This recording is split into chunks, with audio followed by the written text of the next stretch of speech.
Ինչ ցույց տվեց Գյումրին։ Գյումրին ցույց տվեց, որ Նիկոլի հետ խոսել որևէ process-ների մասին հնարավոր չէ։ Այդ ընտրությունները չեն եղել ազատ, չեն եղել արդար, չեն եղել հավասար։ Այն վարչական ռեսուրսը,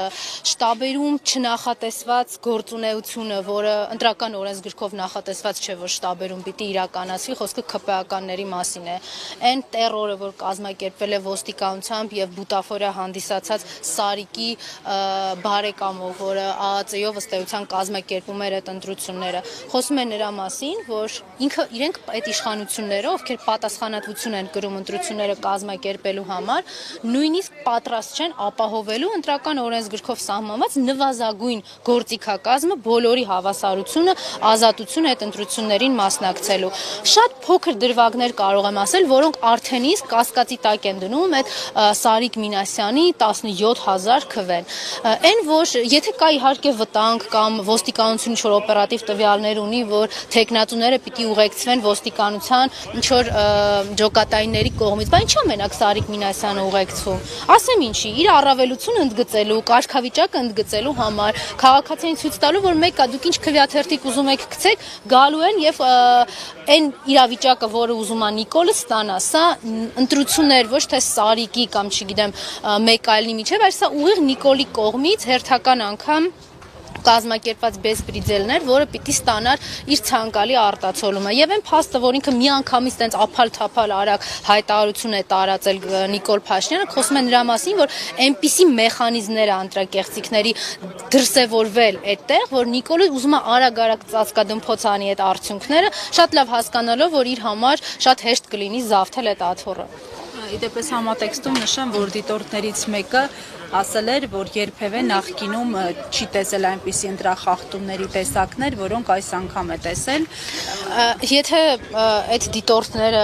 ազնիվ լինեն, իհարկե մեզ մոտ այնպես է ստացվել, որ նախորդ տարիներին դիտորդները բոլոր այն մարդիկ էին զուգադիպությամբ, նախին իշխանությունների մասին է խոսքը, զուգադիպությամբ, ովքեր ում կազմակերպություններն ու ՀԿ-ները դրսից էին ֆինանսավորվում, ու հետո էլի նույն խիստ պատահականությամբ 2018 թվականին Նիկոլ Փաշինյանի կազմակերպած իշխանազավթման շահառուն դարձան։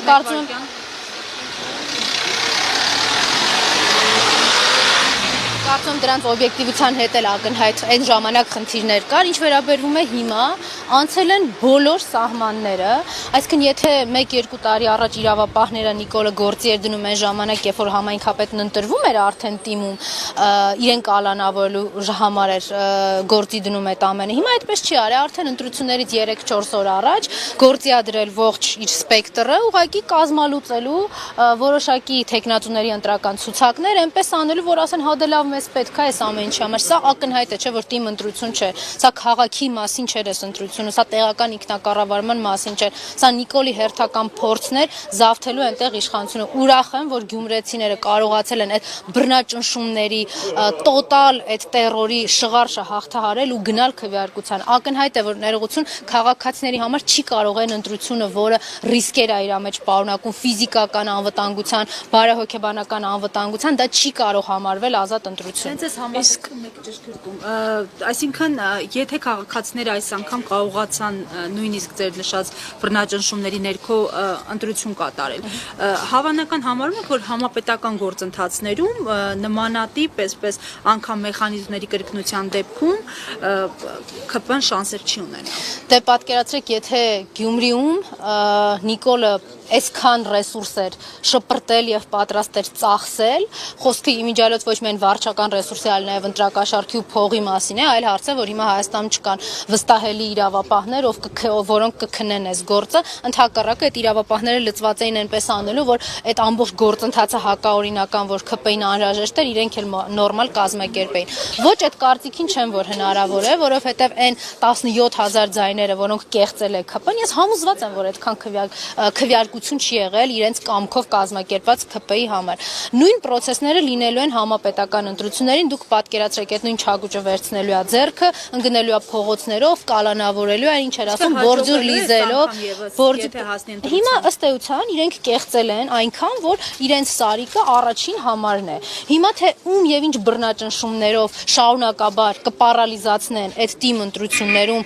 գրանցված արդյունքները արդեն ավականու մանդատների տեսքով քաղաքապետի ընտրությունները ընտրության։ Դա մենք մի անգամ չի որ տեսել ենք Վանաձորում, տեսել ենք Ալավերդիում կամ ինչ ենք հեռու նույն Գյումրիում, ինչի է Գյումրիում եղել արտահերտ ընտրություն, որտեղ Նիկոլը որոշել է, որ պիտի մի 10-15 հոգի Բալասանյան դաշինքից մարդիկ, ովքեր դեռ 3 զբաղվում էին քաղաքականությամբ, այն աստիճանի terror-ի ենթարկեն, ֆիզիկական անվտանգության սպառնալիքներ հղեն այդ մարդկանց հասցեին, որ ում զանգում են այս մի ամիսը, ոչ ընտրությամբ են հետաքրքրում, ոչ քաղաքականությամբ են զբաղվում։ Այն ժամանակ, երբ որ դեռ 2 տարի առաջ կամ արտահայտությունն էին քաղաքի իշխանությունը վերցնելու եւ քաղաքային իշխանություն ձևավորելու։ Եթե ոչ ընտրությամբ, ապա ինչպես եք պատկերացնում իշխանափոխությունը։ Ես բազմիցս նշել եմ, որ Նիկոլ Փաշինյանը հեռանալու է բացառիկ հակազդեցության արդյունքում։ Այդ բացառիկ հակազդեցությունը վստահաբար Նիկոլի օրակարգով գնալու մասին չէ։ Դա ինչպես կլինի, ես պատկերացում չունեմ, բայց խնդիրը այն է, որ Նիկոլի առաջարկած օրակարգով ընտրության գնալ, հետո Նիկոլի առաջարկած օրակարգով գնալ պարլամենտ հարց ու պատասխանի։ Այդ ճանապարհը չի վստահաբար ու մենք անցել ենք դա մի անգամ 21 թվականին։ Իսկ Վիլեն Գաբրելյանը երեկվա իր պահվածքից հետո մանդատը վայր կդնի։ Իհարկե ոչ, դա ԿՊ-ական նորմալ պահվածք է։ Ազգային ժողովի падգամավորի համար անընդունելի, Հայաստանի քաղաքացու հանդեպ անընդունելի վարքագծով, բայց ԿՊ-ականների համար նորմալ է։ Ինչի առաջինն է Վիլեն Գաբրելը, Ալեն Սիմոնյանը չի իրեն լկտի եւ անպարկեշտ պահել, Անդրանիկ Քոչյանը չի լկտի անպարկեշտ պահել, ԿՊ կանայք չեն, որ հարձակվել են ազգային ժողովում կին լրագրողների վրա։ Այսինքն մենք իրենց համար դա նորմալ, իրենց կարծում Նիկոլի իհարկե կարծում եմ հենց Նիկոլի դրված պահանջն է իրենց առաջ, որ ինչքան կարող եք ձեզ այդքան սանձարցակ ու լկտի պահեք, որտեղ մեր իշխանությունը այս ամենաթողությամբ ու մեր ստեղծած բեսպրիդելովա, որ մենք կարողանալու ենք պահել, այլ ճանապարհ չկա։ Շնորհակալություն։